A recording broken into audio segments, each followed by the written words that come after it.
Mon frère, ma soeur, c'est ignorance. C'est tout. Il n'y a pas. Il n'y a pas. Tu peux dire, je lis la Bible 20 fois par jour, c'est 4 fois par jour. J'ai lu la Bible de Genèse Apocalypse au moins 3 fois dans l'année. C'est l'ignorance. Tu ne connais pas encore Dieu. D'accord. Et donc, comme juste Esther a dit qu'il faut passer plus de temps avec Dieu. Non, c'est même pas question de passer plus de temps avec Dieu parce que nous passons déjà tout le temps avec lui. Nous sommes avec lui. Il ne s'agit pas de chercher à passer plus de temps avec lui. Non, c'est pas exactement ça. Ça se rapproche, mais c'est pas exactement ça. Oui, par rapport Mais à par rapport à oui. cet aspect-là, moi je crois que ça m'avait aussi interpellé quand il parlait de passer du temps avec le Seigneur. Au fait, passer du temps avec le Seigneur, d'accord, on est avec le Seigneur, on fait tout avec le Seigneur, on passe du temps avec le Seigneur. Mais je pense que ça ressort, en fait, des temps de qualité, en fait. Parce que je peux passer le temps avec le Seigneur toute la journée sans penser à lui. Mais je passe du temps avec lui. C'est-à-dire, je peux Tout avoir à fait. de En fait, l'argent dans ma... tu es en train de... Brice, Oui. en fait, tu es en train de dire ce que je compte dire, en fait. Ah, ok, d'accord, je m'intéresse. D'accord, je pourrais dire que ça se rapproche de ça, mais c'est pas exactement ça. En fait, je voulais juste d'abord faire la clarification que nous sommes déjà tout le temps avec lui. Donc, il ne s'agit pas de passer plus de temps. Et le verset de base qu'on a ce soir, c'est Luc 15, 31, qui dit la chose de manière claire et nette, où il dit, tu es déjà à mes côtés, tout le temps, tu es tout le temps à mes côtés. Ça veut dire quoi? Tu es déjà là avec lui, tu es tout le temps avec ton père. Mais, qu'est-ce qui s'est passé? Il est tout le temps avec son père. Mais est-ce que avant ce jour-là, est-ce que le fils aîné avait jamais posé la question à son papa? Est-ce que le fils aîné avait jamais un jour dit à son papa, papa, je veux le chevreau là? Il n'a jamais questionné son papa sur ça. Mais il était toujours avec lui. Oui.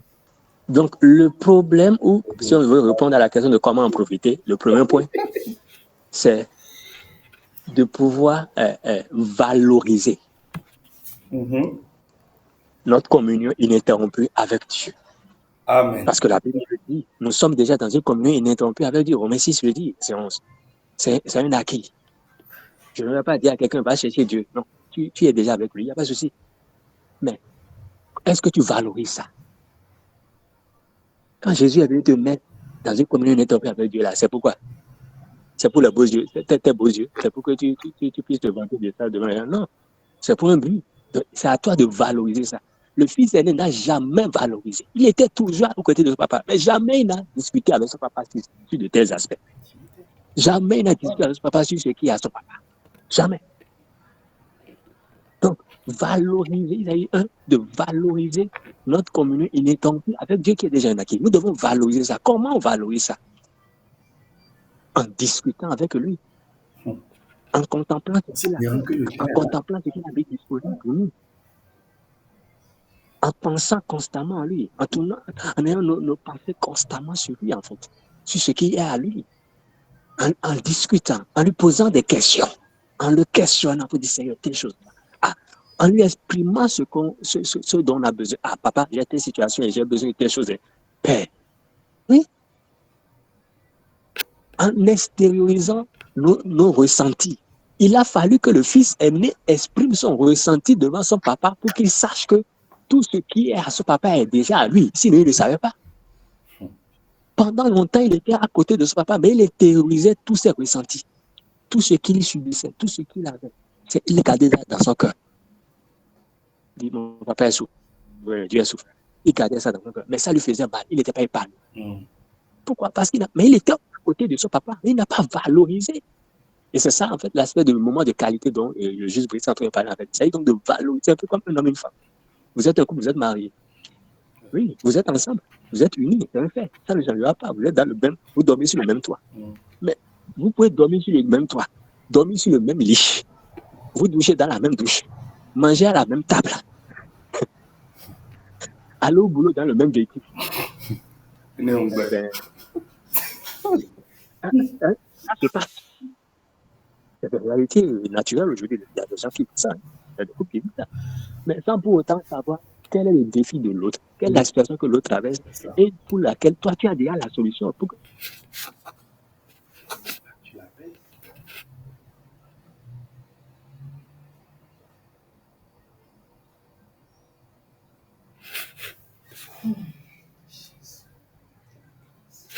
La connexion est partie.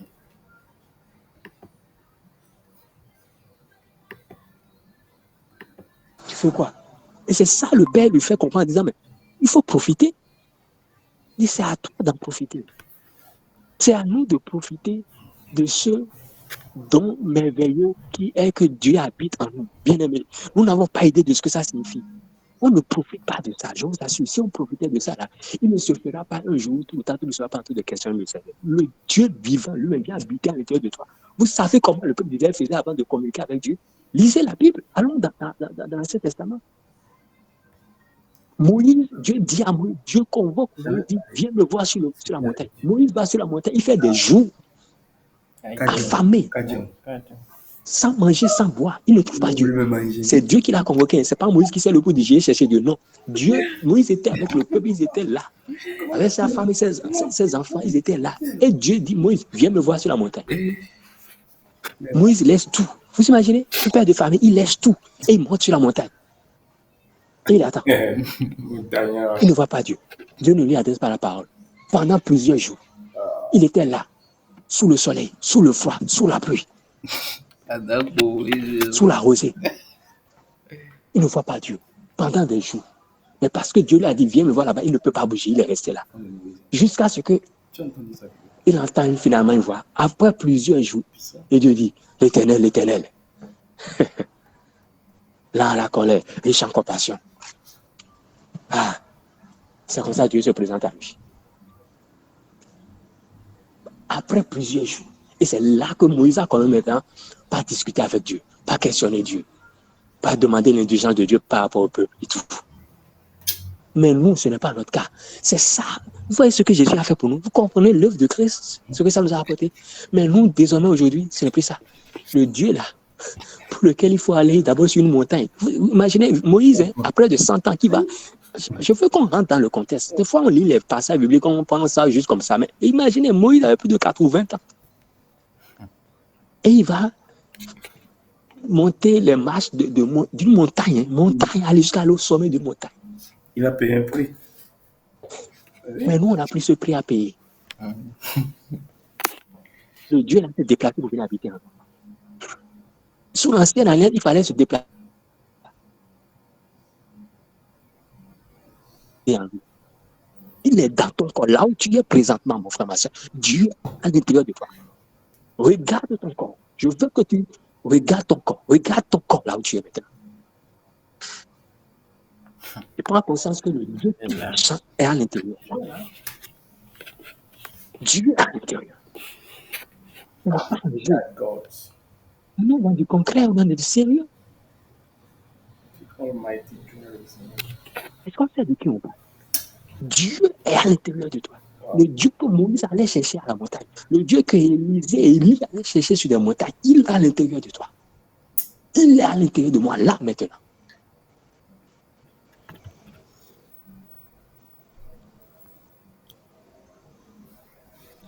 On ne pose pas de questions. On ne valorise pas sa présence. Sa présence, elle est là, mais valorise ça en discutant avec lui, en lui exprimant tes émotions, tes ressentis, les situations que tu traverses et tout, en discutant avec lui. Bien qu'il soit au courant. C'est ce que le fils aîné n'a pas su faire. C'est la première chose. Valorise. Et après, quand tu valorises, tu appliques, tu marches par la foi ce qu'il te dit. Qu'est-ce qu'il t'apprend? Qu'est-ce qu'il te conseille? Qu'est-ce qu'il dit? Tu vas sur cette base, point. Tu vis dans la conscience de ce que tu as tout, que tout est à toi. Vivre, le deuxième point que je trouve là, c'est vivre dans la conscience de ce que nous avons tout. Il n'y a pas d'obstacle pour moi. Beaucoup d'enfants de Dieu disent qu'ils ont prié pour une situation, mais rien n'a changé. Mais la vérité est ceci. Ça peut choquer, mais je préfère dire la vérité. La vérité est que pour beaucoup, nous prions sur des situations, nous demandons des choses à Dieu, mais à l'intérieur de nous-mêmes, dans notre cœur, dans un coin de notre cœur, Nous-mêmes, on n'est pas si tant convaincus par ce que nous sommes en train de dire. On pense que ça peut venir quand ça ne peut pas venir. Des fois, on se dit que ça c'est trop, hein, non, il faut diminuer un peu, il faut ramener ça au rabais un peu. C'est l'humilité. Non, ça n'est pas l'humilité, c'est l'ignorance en fait. C'est l'ignorance de ce que tout est à nous. Il n'y a pas de limite.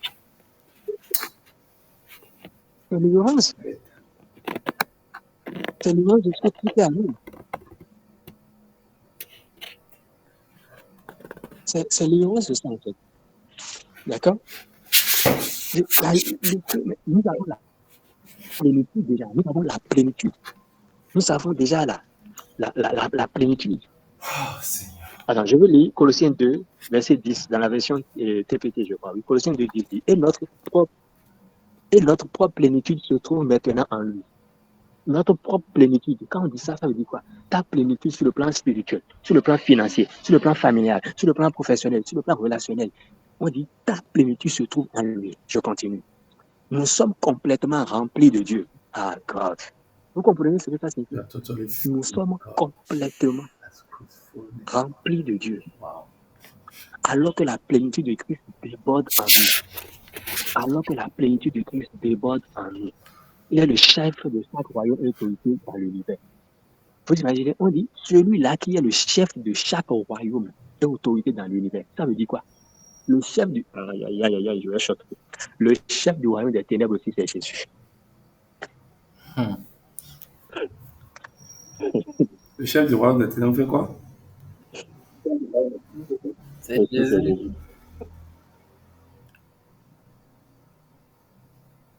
Ça veut dire quoi? C'est ce que lui dit qu'ils font. Ils sont tous sous son ordre. Oui, on a lu ça. Quand le chef de rien. Tout ce qui tient sur la terre ne subsiste qu'en lui. Que par lui, en lui.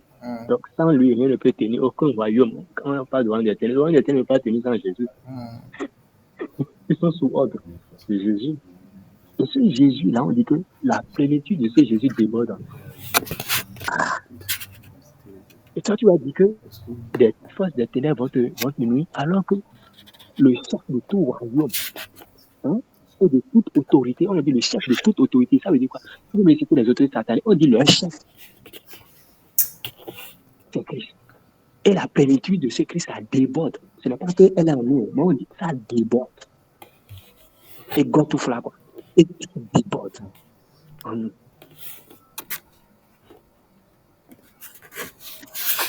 Est-ce qu'on vit dans cette conscience?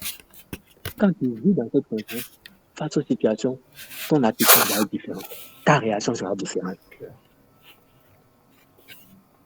Et même quand tu dis tu vas prier là, tu ne vas pas prier par désespoir. Tu ne vas pas prier par quand je suis désemparé. Oui, parce qu'aujourd'hui, beaucoup d'enfants de Dieu prient, mais la vérité est que leurs prières sont des prières de désespoir où on est désemparé, on ne sait plus quoi faire. Donc on dit, peut-être une autre marché. Non, si tu pries comme ça, c'est que tu es ignorant. On prie dans l'effroi. Et quand tu es conscient que la plénitude de Christ déborde en moi, Christ qui est le chef de toute autorité, de tout royaume, de tout l'univers. Je ne peux manquer de rien. Après le salut dit Somme 23, l'Éternel est mon berger, je ne manquerai de rien. Est-ce qu'on vit dans cette conscience?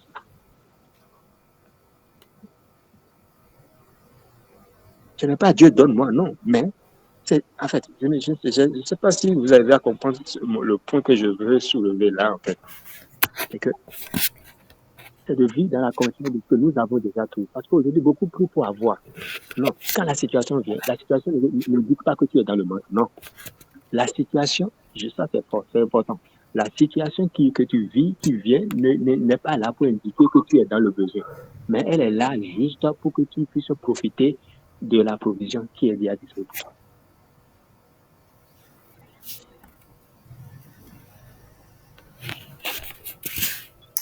Est-ce qu'on comprend?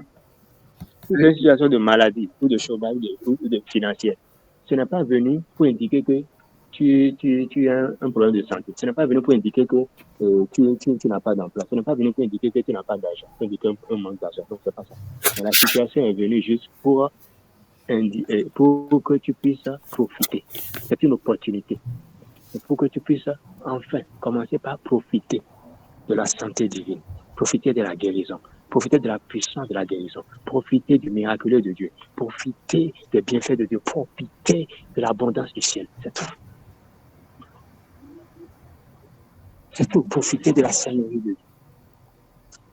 Mais malheureusement, pour beaucoup, nous restons concentrés sur la situation. On va dans cette demande et on passe à côté. Parce que là, on commence à chercher des solutions. De gauche à droite, comment je vais faire, comment je vais faire. Alors qu'il ne s'agit pas de dire comment je vais faire. Il s'agit de profiter. Le Père n'a pas dit au fils aîné comment tu vas faire. Il dit, profite. Tout ce que j'ai, c'est à toi d'en profiter. C'est à toi d'en profiter. Amen. C'est un cas de maladie. J'ai la guérison déjà. J'ai la santé divine déjà. C'est à toi d'en profiter. Ne viens pas me dire, oh Dieu, guéris-moi. Oh. Demain, oh Dieu, guéris-moi. Oh. C'est à toi d'en profiter. En prenant conscience que tu es guéri, en prenant conscience que tu n'es pas malade, en prenant conscience que la plénitude de la divinité habite en toi, en prenant conscience que la plénitude de Christ habite en toi, déborde en toi. La plénitude de la santé divine déborde en toi. La plénitude de la vie, de la résurrection, de la puissance qui a ressuscité Christ dans les morts, ça habite en moi. Ça redonne vie à toutes mes cellules. On peut dire cellules de cancer, tout ce qu'on veut. La puissance de la résurrection déborde en moi et redonne vie à toutes mes cellules. À toutes ces cellules que les médecins ont dit cancéreuses ou quoi. C'est cette conscience-là qui nous fait profiter. Et c'est ce qui a manqué au fils aîné. Il n'était pas conscient. Les choses sont là. Il n'était pas conscient que mais c'est aussi à lui, en fait. Que c'est déjà disponible pour lui. Il pensait que, bon, ça pourra être pour moi demain. Mais non, c'était déjà pour lui. Au moment-là, mais il ne le savait pas, il n'en était pas conscient. Mais c'était déjà pour lui. Donc ça change même la manière de prier, en fait. Parce que oui, dans bien des situations, on dit souvent, ah, mais j'ai prié, mais ça ne va pas. Tu as prié comment? Tu as prié comment? Tu as prié dans l'espoir que, ah, quand je suis en train de prier là, Dieu va faire. Non, ça ne marchera pas. Dieu va apporter ça. Non, Dieu a déjà apporté ça, c'est déjà là. C'est pas aujourd'hui que Dieu va pas chercher ça, pour te fabriquer ça. Le miracle que tu recherches, le turnover que tu recherches, le radical de tes situations que tu recherches, Dieu l'a déjà pourvu, a pourvu à ça, c'est déjà là. À toi d'en être consciente et d'en profiter tout simplement. Je prie que le Seigneur nous donne de pouvoir prendre conscience de cela tout simplement. Voilà ce que les éléments de réponse qui me montent à cœur à chaud sur la question de comment profiter. Je ne sais pas si quelqu'un d'autre a d'autres éléments à apporter avant qu'on clôture la séance. Comment profiter, ça parle de la conscience là, c'est ça. Moi j'ai revenu sur le. Ok, moi j'ai revenu sur.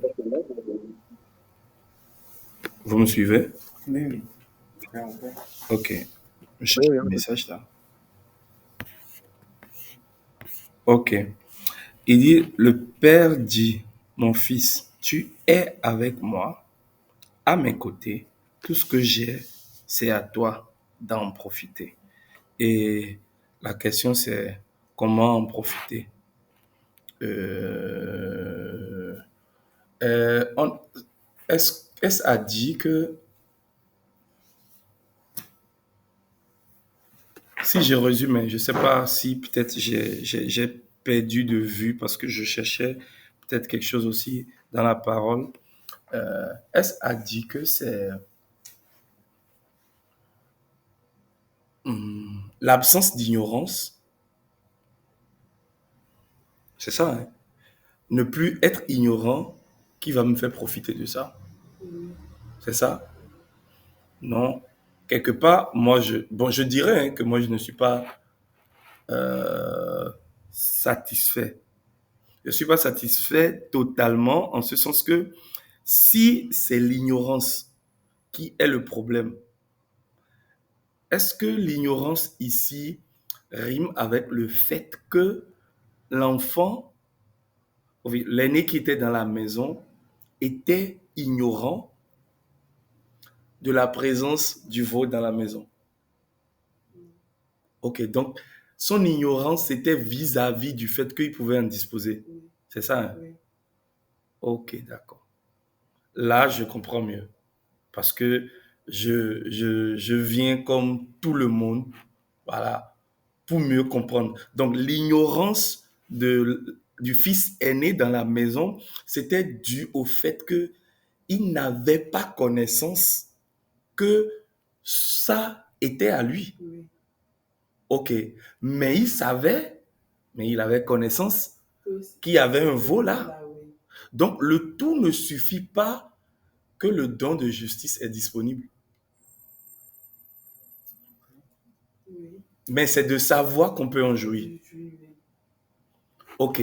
Le tout ne suffit pas de savoir que de riche qu'il était, il s'est appauvri afin que je sois enrichi. Je dois en jouir. Comment? En cherchant à connaître plus sur ce qui est lié à cette parole. C'est ça? D'accord. Là, je suis satisfait. Merci. Merci. Merci beaucoup à toi aussi d'avoir si vite compris. Non, mais c'est un peu ça, c'est vraiment ça. Tu as bien résumé l'essentiel de ce qu'on a dit ce soir. Euh, En fait, quand on parle d'ignorance, je vais finir par ça, quand on parle d'ignorance, il faut comprendre que euh, c'est sur plusieurs paliers. Comment je vais le dire? Voilà. Tu peux avoir la connaissance de quelque chose sur un aspect donné. Et le piège, c'est là où le piège, tu vas penser que donc, tu connais déjà tout. Mais non, dans bien d'autres aspects, tu peux être encore ignorant. Et tant que cette ignorance est là, c'est un peu car tu as bien précisé en disant, euh, euh, il savait, il était conscient de l'existence du chevreau. Le fils aîné était conscient de l'existence du chevreau. Et il était conscient que le chevreau est à son papa. Ça n'est pas au voisin, mais c'est à son papa. Donc, nous sommes conscients que la guérison, le don de tout ce qu'on peut citer là, on est conscient que ça existe. Ce n'est pas de l'illusion. C'est quelque chose de concret, de réel. Et c'est à notre papa. C'est lui qui le donne, c'est lui qui le fait. Ce n'est pas au diable. On est conscient de ça. On connaît ça. On n'est pas à ce niveau d'ignorance. Mais tu ne vas pas profiter de ce que tu sais que c'est déjà là et que c'est à ton papa. Tant que tu ne comprendras pas que ce n'est pas que à ton papa, mais c'est à toi aussi parce que et tu es libre d'en profiter comme tu veux, avec qui tu veux. Il a défini ça comme ça dans sa société. Mais si tu ne le sais pas, ça va rester là. Ça va pourrir là. Et tu n'en profiteras pas. Voilà pourquoi le Père dit tout ce que j'ai, c'est à toi d'en profiter. À m'en profiter à égouer. Là oui. Là oui. Parce que le Père ne veut pas en profiter. Le Père n'a pas dit tout ce que j'ai, c'est à toi et moi d'en profiter. Et il dit c'est à toi. Il dit uniquement. Je les ai acquis pour toi. Je ne les ai pas acquis pour moi-même. Je les ai rendus disponibles pour toi. Moi, je n'ai rien à faire de ça. Mais c'est à toi, mon fils, d'en profiter. C'est à toi d'en profiter. Moi, ce qui me vient même maintenant, c'est on s'attarde sur lui. C'est parce que l'autre a pris conscience celui qui est parti dispersé. Oui. C'est parce qu'il a pris conscience de ce que tous ces biens-là sont à son père et que lui, il a le droit d'en profiter, qu'il est revenu. Donc d'abord, c'était pour ça même qu'au début, il a demandé. Oui. Parce que lui, il a osé demander. Oui. Au fait, en d'autres termes, mais cette parabole, moi, ça me parle beaucoup. C'est-à-dire, celui qui était à la maison, ce qui est resté, c'était pour lui, en fait. Oui. C'était même plus pour le père. C'est pour lui, en fait. Maintenant, l'autre est allé gaspiller pour lui. Il est venu prendre encore pour son frère. Le chevreau était pour le grand frère. Oui. Oui, parce qu'ils ont partagé les trucs. Oui, ils ont partagé les trucs. Oh ben. L'autre a repris conscience. Fait alors. Seigneur, illumine les yeux de nos cœurs. Amen, amen. Juste cette lever la main. Mieux ouvrir ça.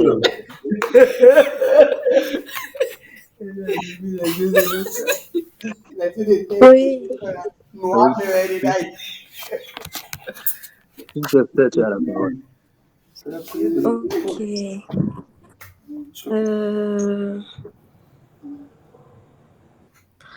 Par rapport à la parabole du fils prodigue, on est en train de parler de celui qui est resté à la maison, de celui qui est parti, qui est revenu. Mais le fils qui est resté à la maison, en réalité, il n'a pas profité parce qu'il ne connaissait pas son père, tout simplement. C'est-à-dire qu'il est dans la maison, il sait que c'est son père, il sait que le père a des richesses, mais en réalité, il ne le connaissait pas.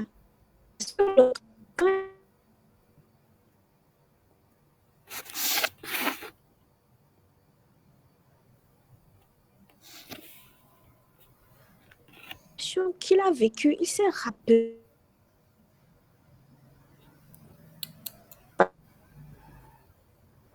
C'est-à-dire le temps de connaître son père. Si tu n'en es pas quelqu'un, tu ne sais pas que la personne est bonne. Donc ça me ramène où le Christ et vous avez parlé. Quand je parlais de prendre... Allô? Oui, on vous retrouve. Oui, quand je parlais de prendre du temps avec le Seigneur, c'est pas que nous ne sommes pas en lui qui n'est pas en nous. Mais par exemple, hier, je demandais au Seigneur de me faire comprendre certaines choses. Et il m'a donné une petite vision que je vais partager avec vous. J'ai vu des personnes, il y avait une grande fête et il y avait 2 personnes qui s'étaient éloignées pour discuter. Et c'est là qui me disait en fait que prendre du temps, c'est un peu ça. Oui, on est ensemble, mais les temps de qualité, c'est important. Je pense que si le fils qui est resté à la maison, tu te réveilles, tu dis bonjour papa, tu vas travailler, tu reviens, tu ne prends pas le temps, tu ne manges pas avec ton père, tu ne lui demandes pas ce qu'il aime manger, tu ne t'assieds pas pour venir discuter avec lui. Il y a certaines choses que tu ne sauras pas de lui. Tu ne sauras pas de lui. C'est un peu comme cette vision-là où il y a une fête, où les gens sont là, où 2 personnes s'éloignent pour discuter. Ils prennent du temps pour parler. Donc, je pense que c'est important d'avoir ces temps de qualité-là. Et je voulais aussi qu'on lise Marc, je crois que j'envoie ça dans le groupe, Marc 9, 20 à 25.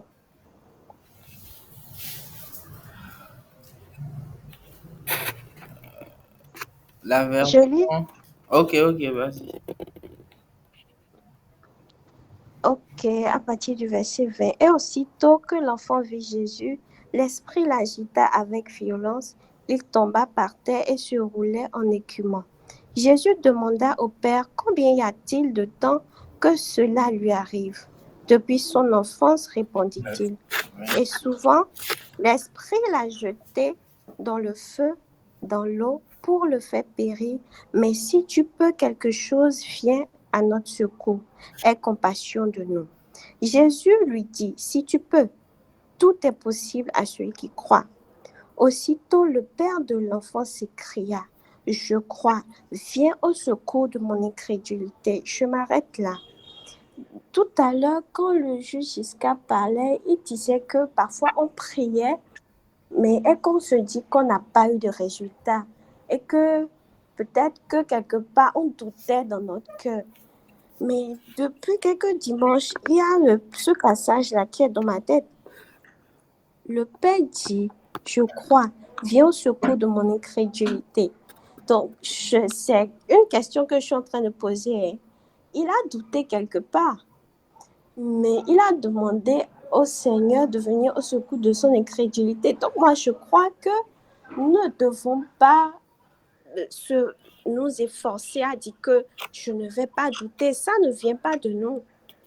Mais savoir que nous devons être vrais avec le Seigneur et lui dire, je crois, mais j'ai des doutes dans mon cœur. Viens au secours de mon incrédulité, comme cette personne-là est en train de lui dire. Je ne sais pas si vous comprenez ce que je suis en train de dire. Jusqu'à... Oui, Oui. écoutons. OK. Donc, c'est mon point de vue. Savoir que notre vie avec le Seigneur, c'est une vie basée réellement sur l'amour. Être vrai avec lui, lui dire ce que nous ressentons par rapport à une situation, à une autre. Ce monsieur a dit, je crois, viens au secours de mon incrédulité. Ça, on dit non par rapport à son cœur. Je crois que cette situation peut changer, mais s'il y a des doutes dans mon cœur, viens à mon aide. Je pense que c'est important de vraiment regarder à Dieu et de le laisser porter nos faiblesses ou tout ce que nous pouvons appeler faiblesse ou doute. Qu'il s'en charge en fait.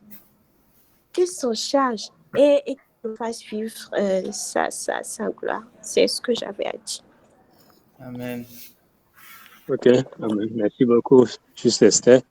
Je voulais juste préciser qu'en fait, par rapport au premier point que tu as évoqué là, c'est exactement ce qu'on avait à dire, ce que juste Brice et moi, on avait à dire en fait. D'accord? Et c'est ça que j'ai appelé valoriser la communion ininterrompue que nous avons déjà avec lui. Donc, ce n'est pas des choses contradictoires. C'est exactement ça, valoriser Ou bien n'a la pas communion suivi la partie là. ininterrompue. Voilà. C'est valoriser la communion, en fait. Et j'ai bien insisté sur le fait que de poser des questions. J'ai dit que le fils aîné n'avait jamais posé de telles questions à son papa et qu'il n'avait jamais exprimé ses ressentis. Et ça rejoint le deuxième point que tu as évoqué également. De pouvoir être vrai avec lui, donc lui exprimer nos ressentis. Et c'est ça ce qui se fait dans la communication. Mais la seule chose que j'avais, par rapport à ta première intervention, j'avais dit, c'est la terminologie de passer du temps, plus de temps avec lui. J'ai dit non, c'est pas approprié en fait, parce que nous sommes déjà avec lui en fait. D'accord? Voilà, parce que ça peut prêter à confusion. Peut-être nous on se comprend, hein? Non, on se comprend, hein? Mais à certains endroits, tu dis ça, les gens vont mal interpréter ça selon ce qu'ils ont été habitués à entendre avant. Ils vont penser que non, il faut qu'il ait encore cherché Dieu. C'est pourquoi j'ai juste voulu faire cette remarque. Il ne s'agit pas vraiment de passer plus de temps avec lui. Parce que quelqu'un va dire, je dois m'enfermer dans ma chambre. J'avais oublié. Classiquement, conventionnellement, quand on dit à gens, passer plus de temps avec Dieu, il faut rester à un endroit calme, enferme-toi. Or que ce n'est pas si tant ça. C'est là où j'ai dit que on n'est pas comme au temps de se lancer en l'air, où les gens se déplaçaient pour aller vers Dieu. Sur une montagne, attendre Dieu. Mais là, Dieu habite déjà en nous. Amen. Il est déjà à l'intérieur de notre corps. Notre corps est son temple. Il habite déjà. Donc, à ce moment, que tu sois sous la douche, que tu sois à la cuisine, que tu sois en chemin, que tu sois en balai, même si tu es même dans un bar, tu es n'importe où, tu es avec lui. Valorise alors cette communauté. En discutant avec lui, tu vois quelque chose, tu dis, mais c'est comment telle chose, tu lui poses, tu es conscient qu'il est là, tu es avec lui, et tu discutes avec lui. Amen. D'accord? Et par rapport à l'aspect de l'incrédulité, il n'y a pas de souci en fait que j'aime bien dire quelque chose. Ce n'est pas parce que tu ressens peut-être la peur ou l'incrédulité, le doute, tout ce qu'on veut là. Ce n'est pas une fin en soi. Ce n'est pas parce que, ok, tu n'es pas maître de ça, c'est Dieu même qui a amené ça dans sa société. Je suis d'accord. Mais il y a un point que moi j'aime beaucoup soulever, c'est est-ce que tu as pris le temps de lui demander de savoir pour quel but, dans la situation là, il a fait que je sois incrédule. Non, parce que sinon, ça devient, ok, bon, comme c'est Dieu même qui a fait que je suis incrédule, donc, ok, je vais me plaire dans l'incrédulité. Non, je suis désolé, on ne va pas se plaire dans l'incrédulité parce que j'ai été, on ne peut plus clair sur ça, en disant, si vous ne doutez point dans votre cœur. Je suis là. Ok, ma soeur. D'accord? Il a dit, si vous ne doutez point dans votre cœur. Ça veut dire quoi, en fait? Dieu ne veut pas que nous demeurions dans l'incrédulité, mais il a permis que tu sois incrédule dans ce moment-là pour te montrer que tu n'y es toujours pas encore. Tu as toujours besoin de moi. Viens, je vais te montrer. Je vais te dire. Et ce n'est pas la connaissance. Il y aurait plus de problème d'incrédulité là. Amen. Amen. Pas la connaissance.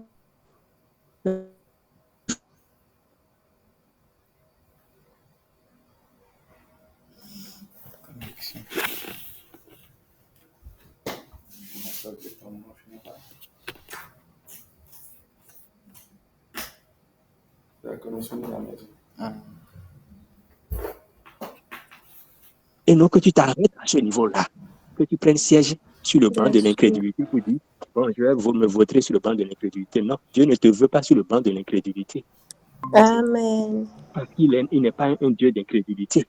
Donc sa plénitude ne peut pas habiter en nous et nous allons voter dans l'incrédulité. Je dis non, c'est faux, c'est qu'on ne le connaît pas encore. Dieu n'est pas un Dieu d'incrédulité. Donc si je vois l'incrédulité dans mon cœur, je ne peux pas l'accepter. Si Dieu te dit, ne vous inquiétez pas, c'est parce qu'il sait que tu vas t'inquiéter. Aïe, aïe, aïe.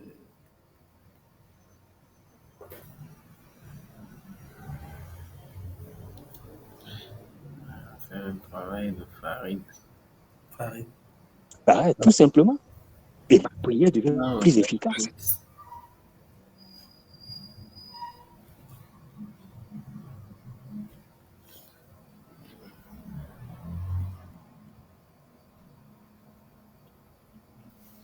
Amen.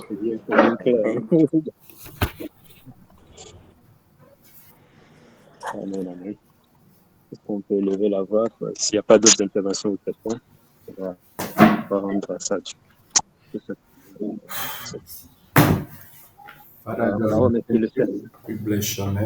disons merci. Te bénissons pour la parole. C'est tout, c'est toi qui nous rends conscients, c'est toi qui nous appelle la grâce de valoriser. C'est toi qui nous emmène à valoriser notre communauté avec toi. Seigneur. Merci pour ce que tu fais. Avoir des moments de qualité avec toi. Des vies de qualité même. C'est des moments comme des moments de qualité avec toi. Merci de nous amener à profiter de tout ce que tu as déjà réalisé pour nous. Nous croyons pleinement en toi. Nous savons que tu nous fais déjà. Bénissons. Merci Seigneur. Nous savons que tu nous amènes en tant que famille, en tant qu'individu. Tu nous amènes quelque part de glorieux. Nous savons que ton nom sera glorifié sur nos vies. Car c'est ton nom qui seul qui nous propose. Nous te disons merci. Merci de ce que tu nous as davantage force. Parce que nous avons déjà pleinement tout. Ta parole nous le dit que nous avons pleinement tout en toi. Nous nous manquons de toi. C'est ça la situation. Les situations ne sont pas là pour nous montrer que nous manquons de quelque chose. Non. Mais les situations sont là pour nous amener à profiter. Les situations sont là pour nous amener à profiter. Je ne connais pas le mal. Je ne connais pas le mal. Ma soeur ne connaît pas le mal. Nous ne connaissons pas le mal. Nous ne connaissons pas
Au nom de Jésus, nous avons prié. Au nom de Jésus, Père éternel, nous voulons te dire merci. Nous voulons te dire merci. Merci pour ce moment que nous avons encore passé. Merci pour ce que tu as encore dit, tout ce que tu as encore fait ce soir, Seigneur.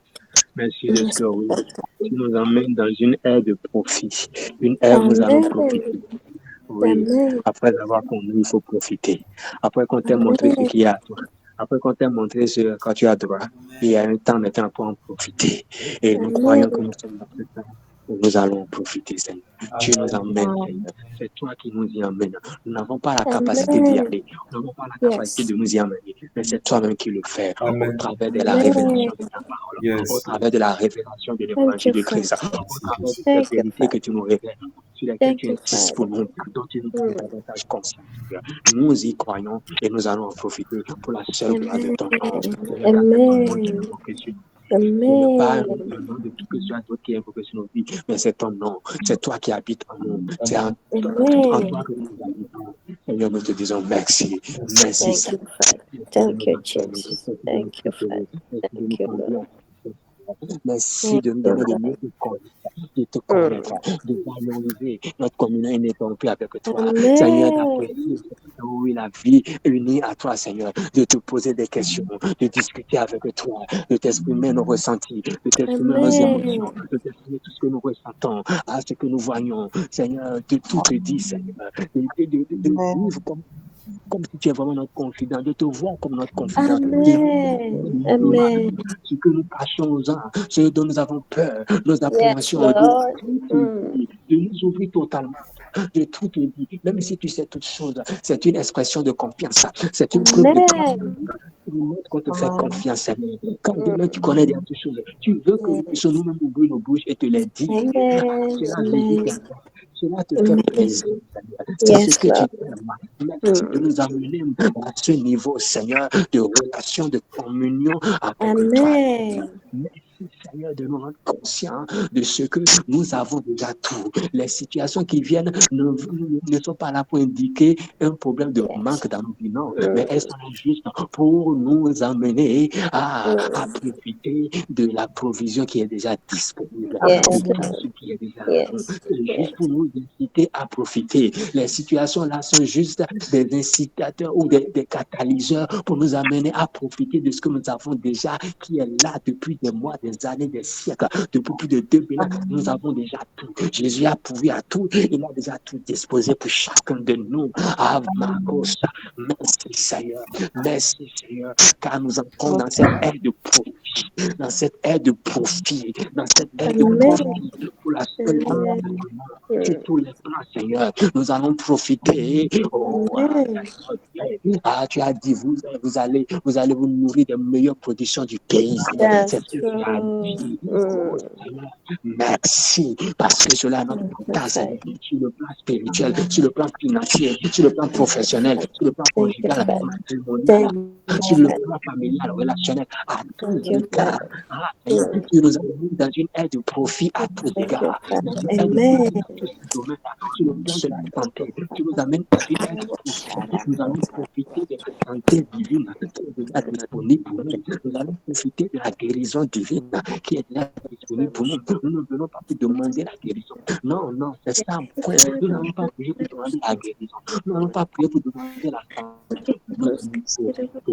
Parce que la guérison vient de Dieu. Nous allons profiter. Pour nous amener à profiter de la maladie est venue pour nous amener à profiter de la guérison, pour nous amener à profiter du miracle divin, pour nous amener à profiter de la puissance de Christ. Merci de nous rendre ça. Merci, Seigneur. Merci pour cette nuit qui est bénie pour mes frères et sœurs. Moi, nous dormons comme du juste. Et tu nous parles encore. Tu te révèles davantage à nous. Tu nous fais du bien, Seigneur. Tu nous fais du bien, Seigneur. Tu as dit dans ta parole, tu as dit que ce que les gens cherchent, les gens se lèvent tôt le matin pour aller chercher. C'est ça que tu donnes à tes bien-aimés pendant le sommeil. Pendant que tes bien-aimés sont encore en train de dormir, ils reçoivent ce pourquoi les gens se lèvent très tôt à 4 h du matin, à 5 h du matin pour aller chercher. Nous croyons en la vérité de ta parole et nous proclamons que dès cette nuit, cela devient notre partage. Le boulot que les gens se lèvent tôt le matin pour aller chercher, Seigneur, alors que nous dormons cette nuit, tout nous le donne.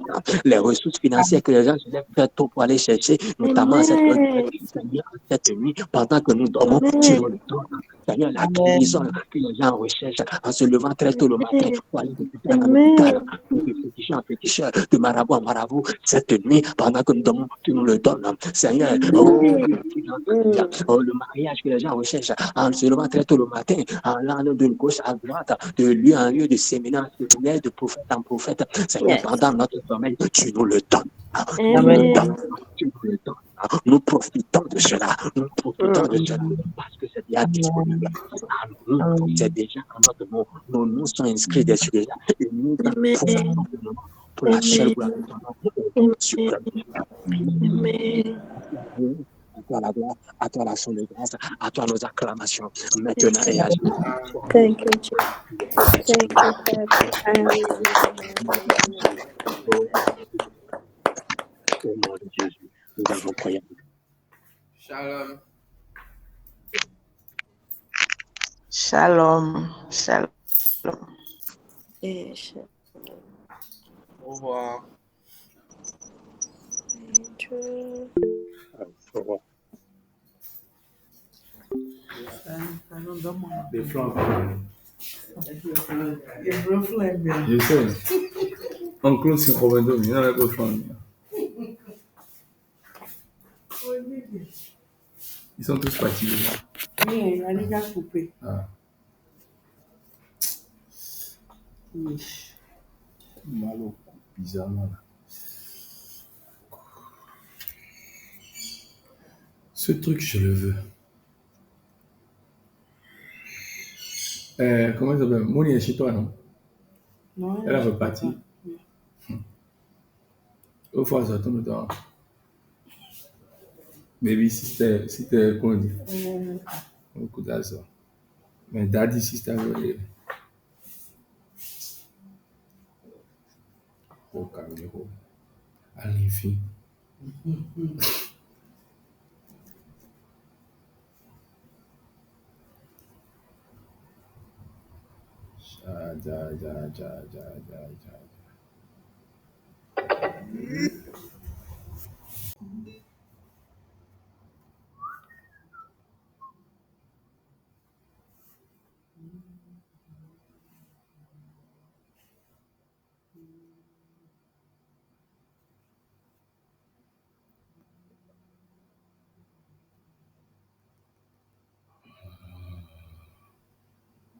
T'encourage Dieu, reste Dieu.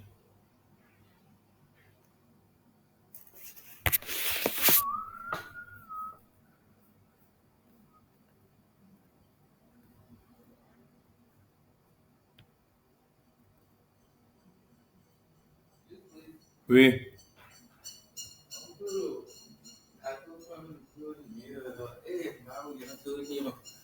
Marché 300 000 gâteaux francs. C'est vrai. Regardez ça, la dernière fois.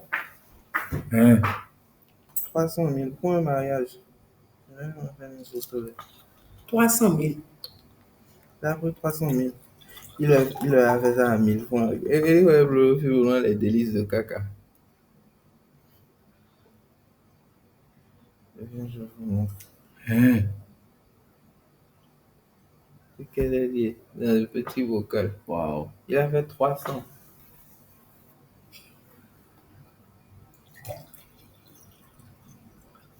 Flanc là, ça c'est quelle couleur?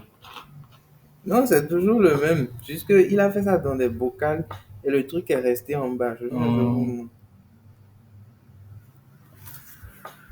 C'est ça. Ah, d'accord.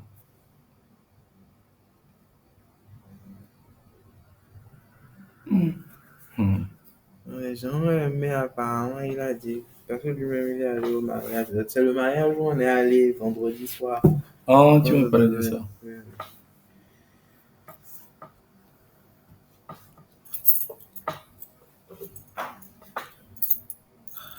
Bon. Il y en a Joe. Il ne s'attendait pas à ça. Je pense à